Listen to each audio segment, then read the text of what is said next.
This podcast is sponsored by Camera Museum of London and Tang Cigars at 44 Museum Street, London. Welcome to a Fish Out of Water podcast. This is your host, Richard Lipman. Today we are interviewing Nichole Kolman. This is part two of this podcast. Hello. Can you hear me, Nichole? Mm-hmm. Oh, good. I'm quickly going to go through some quick questions. One question is, do you think therapy or help or this kind It's a scam. It's a scam. Do you think it should be regulated? And how do you differ from, That's an excellent question. Thank you for asking. I think therapy is already regulated, and that's why it's warped. First, let's go to the root of everything in the basic, energetic. Everything is energy. How can someone find a solution in the energy that created the problem? Meaning, when you go to a therapist, you have to, because they don't have insight into you, you have to go through the whole thing. You're now there. You're already, because you have this problem and you attract negative things, you already are not aligned in the energy that your body has come into. And I'm just going to, do it standard before I get into all the abbreviations of sexual different couples. When a woman is in her feminine energy predominantly, she doesn't take on burdens. She doesn't feel pressure. She doesn't hold back her feelings. She doesn't attract a man who she says her feelings to and is competitive with it, because his feminine feelings get hurt when she displays her feminine feelings about what she doesn't like with him. So he has a temper tantrum, because men who are dominated by their feminine energy, not creative types, but toxic types who don't do anything creative with it, and therefore they are immersed in their fields. They have no grounding, no logic, no business sense. So they'll stop and start, no confidence, can't manage their money, can't get organized in life, have women come to them. They're very seductive. They're very playful, and they attract women who are locked in their mind and who fall prey to the romantic antics of all those kind of things. So getting back to the therapist put you in a category based on the results of your symptoms, not the root of your soul, which has to do with past lives. Now, here's where I differ. So just to make sure we recap, when a person's usually upset in their house, do you notice that when they go outside, go for a walk, or go somewhere else, they feel better? That's because they're out of the energy that created the shit. Okay.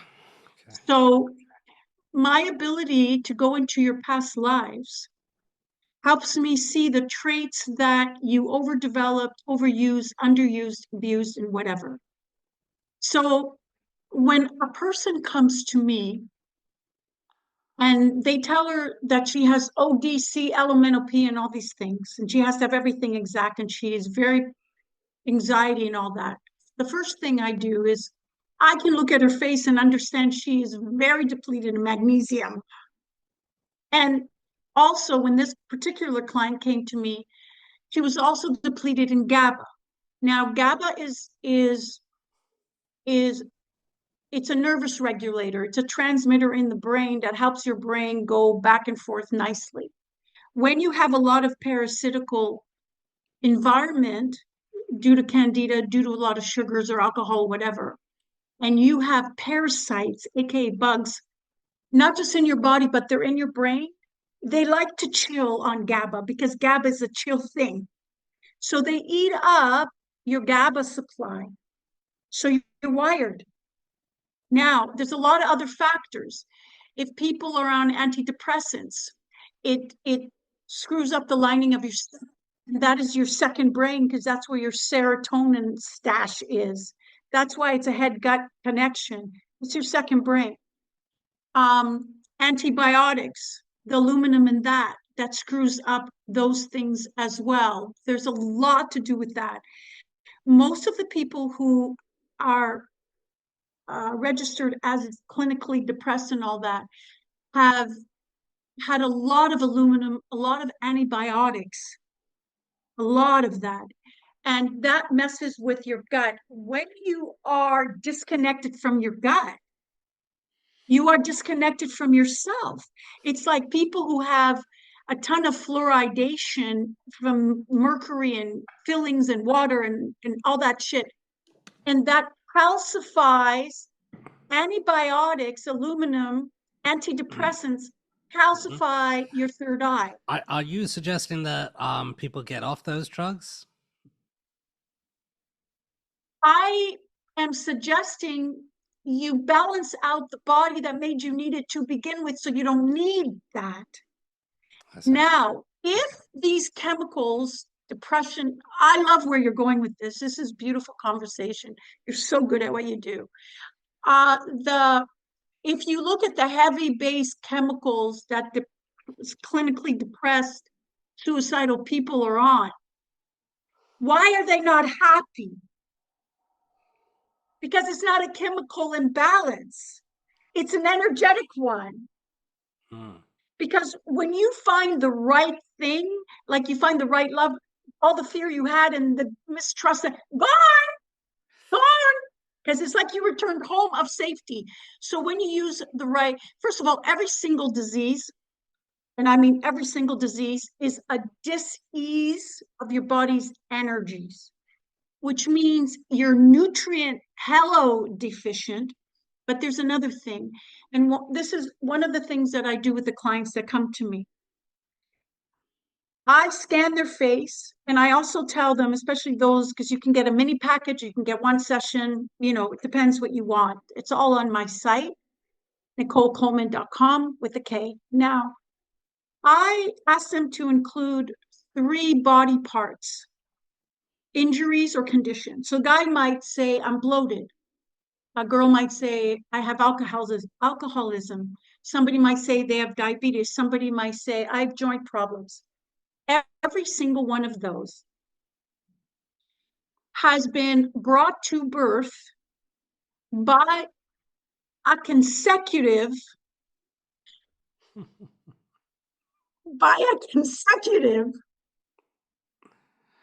There's a cat in the background. I just want to make Black sure. and white cat. Go ahead. Knock yourself out. By a consecutive 1 or 2 sentence thought. Let's address the cat in the room. So these health conditions come about by 1 to 2 sentences that are extremely negative, that you've heard since you were 8, that never left you, but you're not aware that it's still speaking that to you because it's in the subconscious. But what you are aware is the feeling that it gives you, because the feeling is an energy. So I'll give you an example. All the mothers that come to me, I know have thyroid issues, because either they talk about what's not going on in their life right, or they tell me I have a thyroid issue. All of them I've gotten rid of. With another girl, she was on an antidepressant, 2 kinds, which made her gain weight. And get this, a side effect, it can make you depressed. And her own father is calling her a zombie. After a week with me, I said to her, you need to go to the doctor. You need to get your liver enzymes checked, because your gallbladder is about to explode, but I didn't put it in that way. She goes back to the doctor, and doctor says, we have to get you right off these antidepressants. Her liver enzymes were through the roof, and 2 days later, her gallbladder exploded and she almost died. And they ripped it out. But she wouldn't have known if I didn't say that to her. So the women that come to me with thyroid issues, they are the ones that are always saying these 2 things. Can I quickly ask another question? And have you ever treated people who have committed serious crime like murder? and being able to you know look Haven't into that. I don't think those ones hang around my channel. I've had severe alcoholic suicidal cases, but not people that would hurt another person. I don't know that I could take someone like that on, that I would want that What about other sorts of energy. crime, like theft Well, or I know, yeah, I know the licensed therapist was all about theft because right after she did what she did to me, her own cousin contacted me because she put me onto him for to help me with some technology. He said, just wondering, did so and so screw you out of some money? And, you know, because she damaged my property and then she left. And then, and then this person went on to do a smear campaign about me. So you, which really drew me into the spotlight. under So as far as I'm concerned, yeah, because all of a sudden people are hearing about me that never even heard about me, and everybody's wondering, oh, this really negative person, because she's saying, oh, she pretends to be a savior and a guru and a femme coach, and I'm like, look at my title. Hey, Oka, I'm a disruptor. I'm not here to right, rescue you. I'm not here to save right, you. I don't dim, I disrupt. So okay. it's dangerous to deal with psycho people. They are the most damaged people in psychosis. This is why they vicariously live through untangling your shit, feeling that keeps them avoiding handling their shit, so that they feel a sense of value without taking accountability for their shit. That's interesting. 'Cause, have you met people like that? Like this client that I just had, yeah. Your book talks about spells and tarots. What do you mean by that? Yes. And also, That's I'm one chapter. assuming just one thing. I'm That's assuming that's connected with very popular novels and series such as Twilight and the Vampire Diaries, at least within the Western world context. Well, that's probably what started it off, but the way I utilize it in my book is the low frequency way that young girls and Gen Zs are getting pulled to doing spells in order to bring a guy to them, What about, which so is that's ridiculous. relationships. And What a, women and yeah. women are doing it also to hurt other people, to hurt other people, and to manipulate men and women and that. But see, what they're not understanding is that there's always a law of cause and effect. And when you are dealing with someone and you try to manipulate and destiny swap their life with yours, i've been I've had the experience of this kind of thing with this person. It gets very dark. And so it reached my heart. I see how many girls are buying spells and conjures and stuff like that when they don't understand that divine feminine light is a walking spell of of the most high and most powerful, not a mere mortal trickery. And good luck on wandering forever if he really loved you. Do you know what I mean? Because when you use it on another person to try to get them to do anything, you become more and more insecure and and more territorial. And then you got to do upgrade spells. And then, it's just ridiculous. And it's taking But girls away from their own sense of real power. does that work? Spells and magic, does it really work? I think it influences energy, and it will affect people who are not aligned with their light. People who are depressed, people who drink a lot, people who do drugs a lot are in a dark place. your etheric shield that is around you is like flower petals that move out. So when you have your etheric shield that protects you from negative entities, it's like a tulip. And the people who have the biggest and strongest shields are athletes, celebrities, people who walk in the room with strong positive energy. Negative shit can't enter them, but the people who are depressed, it's like the petals folding in, or people that were sexually abused, they will also have entities attached to them. And it's really, really ugly. They are susceptible. They go to drugs. They're pulled to do bad things. It's not really them. Who is it? It's the energy that's living rent free in them. This sounds Because like when you're not solidified in who you are, you're empty. Anything can fill you up. this sounds like Star Wars. You know, the dark side, and then the light Yeah, side, yeah, the it's kind of like Force. that. But I mean, it's only one chapter of the book that the I book see. deals with the chat effects. The book deals with people being ghosted, with women exhausted, women building empires by day and abandoning themselves by night, not knowing how to turn off their mother energy. Then the men aren't attracted to them. Then they vacillate between detective and police energy, because when you're dealing with mother energy, mother doesn't trust, and she's dealing with someone that is irresponsible, and so she'll always double check on the guy, which ruins a man's sense of balls, sense of leadership. And so the weak attract the controllers, and then the women become so hardened they cannot be in feminine energy, because that's letting go of your brain navigating you through the corridors of hell and living a soft life of ease, which they wouldn't let go of their armor in case they get thrown into a battle zone again.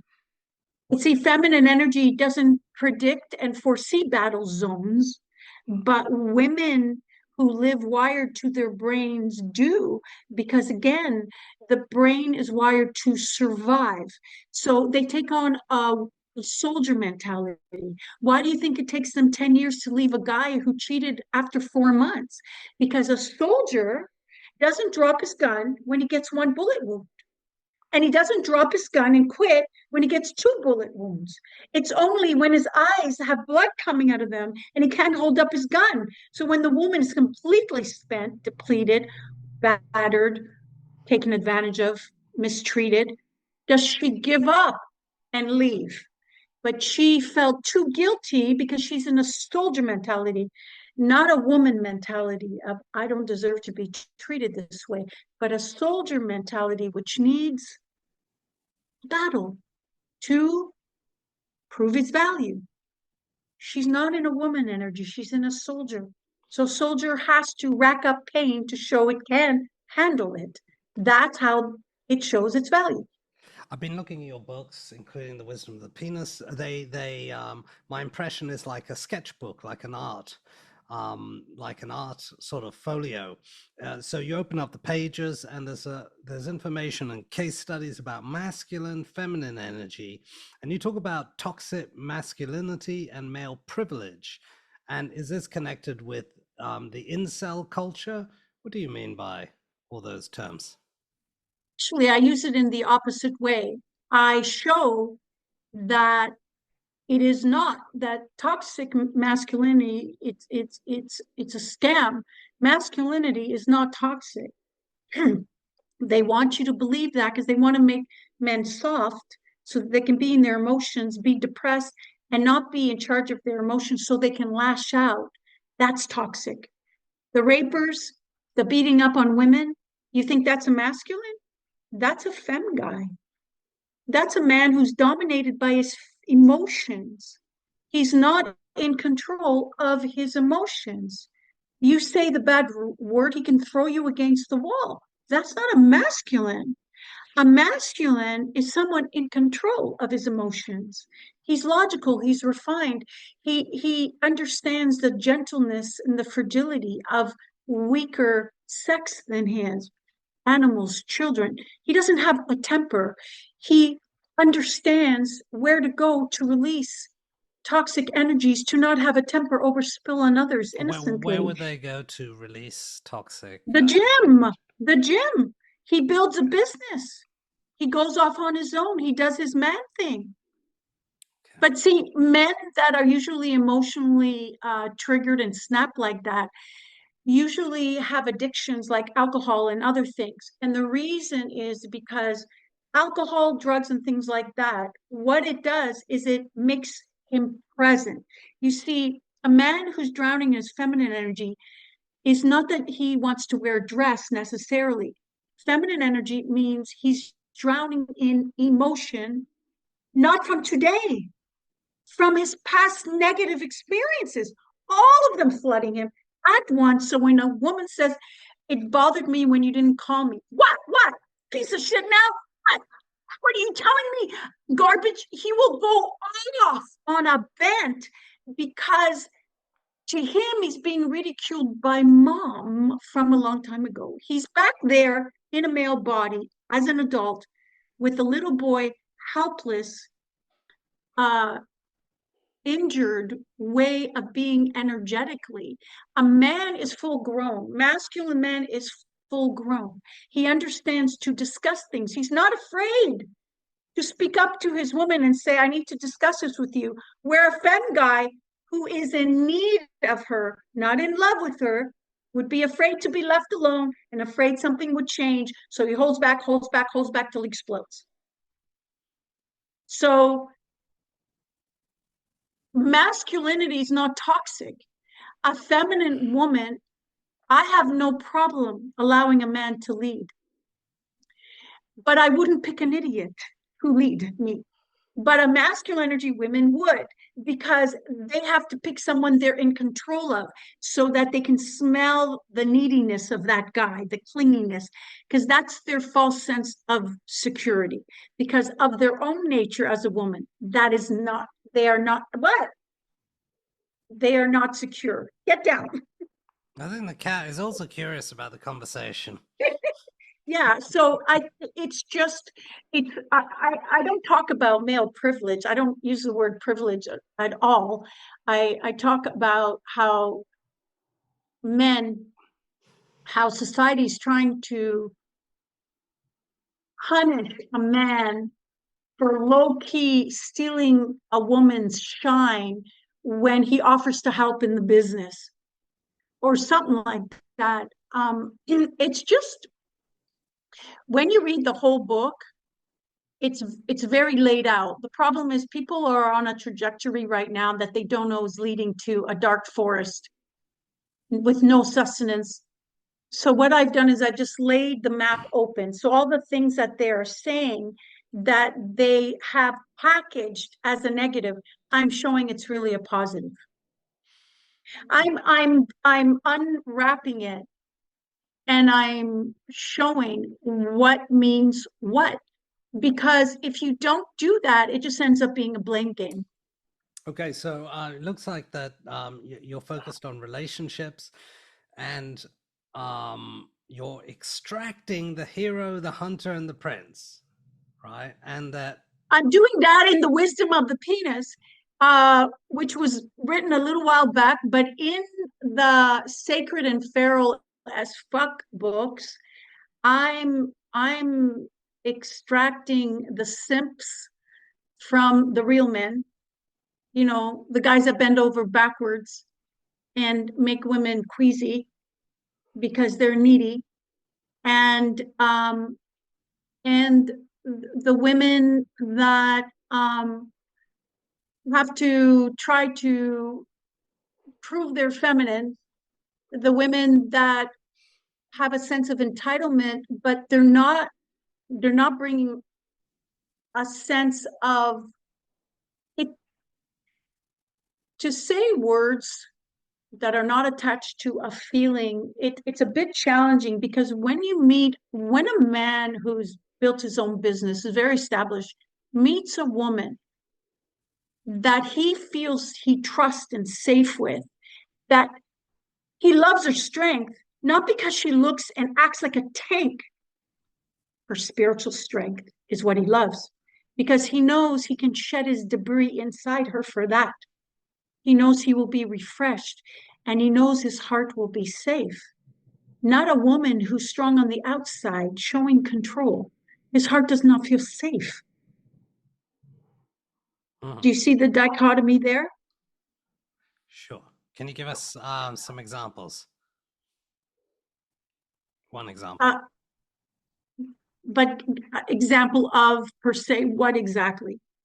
One example, in fact, of how your insight has Oh, helped someone okay, in absolutely. terms of Yes. the Yeah. relationship Okay, with I got it. another person. All right.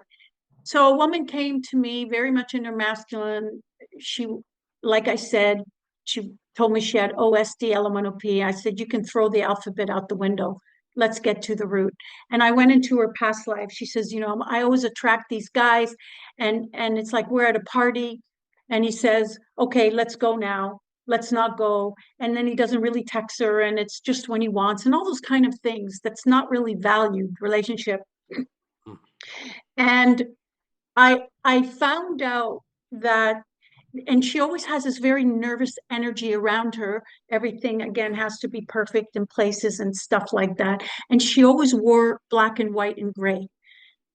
I got her to wear color, which totally affected her energy. But what I found out with her is that she had many, many lives, not one, where she was actually a top um, a top closest to the king surgeon, many, many lives, not just one, where for her, any change in the room of the surgery, anything that went off for his royal family, and that head is gone. And so when she has it, and that's what she tracks a guy that changes plans, does it, and she's always like this, and she doesn't want. Once I said this to her, she had this biggest, like she just, it's like she swallowed an elephant and just let it, like the elephant just came out of her nose, liquid form, because she looked like, it's not that, oh, this makes sense here. It's like it matches inside. There was a remembering of a feeling like it's just too severe. She says, I feel like if I don't make this straight, something bad will happen to me. And it was bingo. And after I said this to her, and I also designed some exercises to do with her, I think we had like 3 sessions, things changed. She was lighter. She felt being more girly, less like a militant type of look. And she let go of that other guy, and she changed career path, and everything changed for her. Nichole, how do you see this? How did you see her past life? Was it? It's an a bit, this is the process that it happens with me. You send me your picture, you send me your exact date of birth, and you send me a sentence or two of what you want to get rid of. And I sit with that for probably an hour and a half, and I write nonstop. And that's how it happens. I usually, if I was doing you, I'd probably have more than average of 10 pages. With you, probably be 15 to 18 pages. But with most people, it's probably 10 to 12 pages. Some people have 20 pages. And then, and I just start reading, and I also let them know what they came into this life with that's a weakness, Mm. and what's really on their mind right all the time that they don't even know they're thinking. when Mm. when when I tell them that first big thing, they're like, oh my god, that's always on my mind. I'm like, I know, now you know. So when you have a spotlight and you see what you're doing inside, it doesn't do you anymore. You start to Mm. change because you become the observer, and that you get less triggered, because people who get triggered become the pain, not the observer of this is painful, so I want to talk about it. So they can't talk about it. That's how it works with me. And it's bang on. I've had politicians, I've had celebrities, I've had many people, producers from LA actually. And although that producer, I had to let her go because she always came very vaped up. And I said, there's a fog between us. I can't work with that. I see. Have you ever seen ghosts or spirits? I don't see them, but I'm aware of where my dead people come with me. It's very clear. And when I've dealt with other people that had dead people, I had an ex once, and I saw things about his father and just put it this way, things came to my mind. I know it was when I was thinking about his father. I kind of saw it, and I heard something, and I said, "Oh, he proposed to your mother in Chile in a park where there was like this heart thing." Now his whole family said, "Oh, she's trying to manipulate you." Yeah, yeah. And he asked his mother, "Where did he propose to you?" "Oh, at a park." "Was there this big heart, like all these trees were designed like a heart?" And she says, "Yeah." Okay, so that blew that out of the water. So when I deal with people with dead people, I tell them exactly how to know when they are around. And they've had great relief. And sometimes I'll even do it with a stranger.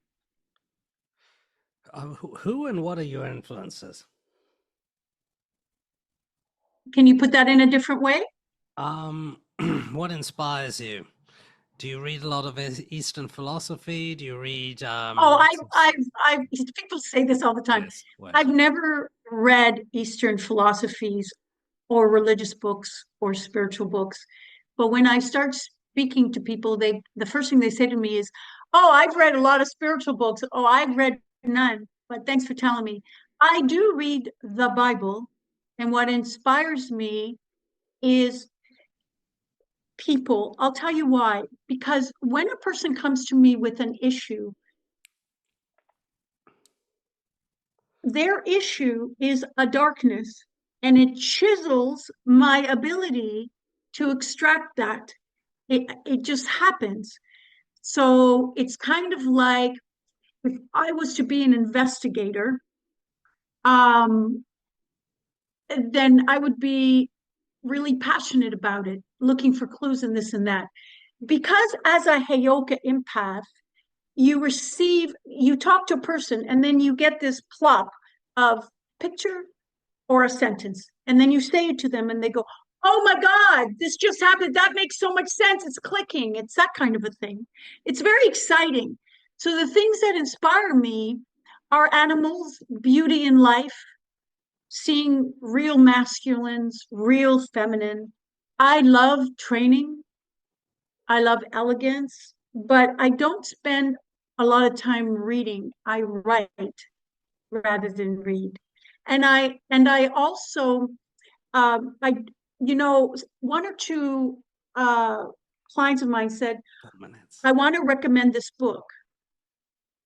And I said, "But if I read it, it will influence me. And then how do I know what I'm writing is not tweaked with my universe?" So I don't do what most authors may do, read this, and then put it all together stuff. What are your future plans, Nichole? My future plans are the wisdom of the penis. I would love to do as a live show. I've got an idea for a reality show to take in top tier women that are in their hustle grind and teach them to receive. But the biggest, and of course, retreats, things like that, do a lot more ebooks and merch, put slogans because they're very. I was in Spain and I was with a cab driver, and I told him 5 slogans, and he said, "Wow." And he was an older guy. He was like tired, but he got What alive. slogans? What slogans were they? Do you remember? I won't be able to release them here. Um, I did it with him because I knew I was never going to see him again, and it wouldn't go anywhere. But these slogans are they're infused with energy because they are an insight, and when you wear them, I mean, this one slogan I'm going to do for all the girls in between while they don't have a man, that's going to sell out. I can't wait to start that. So I am I am open and looking for a partnership with a man or a woman who has this vision and who wants to. I plan on doing a whole cultural shift movement, an energetic cultural shift of energy and its truth, where everybody's aligned. And the biggest thing out of that would be the mirror app, where it's going to show you how you're polarizing when you're not polarizing the right way, what you just said, how to unsay it, how to put it in the right way, what he did. You'd be able to put everything in. It's a tracker, it's a frequency enhancer, and it's there to, in other words, I'm not building anything to teach. I'm building a frequency that people are misaligned from, where if we are all in it, we will not succumb to tyrannical behavior. There is a slight tinge of some critics might say, Nichole, you're trying to form a cult or something. How do you respond to that? Well, what would that cult be? What if you were frequency. One of them? It's a frequency. Okay, so a Through cult of frequency is like saying a cult of love through the dating apps. Right. Okay. Fair enough. Okay. And I would rather have people get used to, because it's not about me teaching them. They're not going to remember it when they're triggered. They need something with them that will alter the frequency, not because it zaps them, because it's a truth that's being it's a truth that's being revealed to them. All right. Thank you very much, Nichole. All the best. We look forward. Okay. Bye. Bye. This podcast is sponsored by Camera Museum of London and Tang Cigars at 44 Museum Street, London. Thank you for listening to a Fish Out of Water podcast. This is your host, Richard Lipman. Should you have any questions, comments, or suggestions, please get in touch.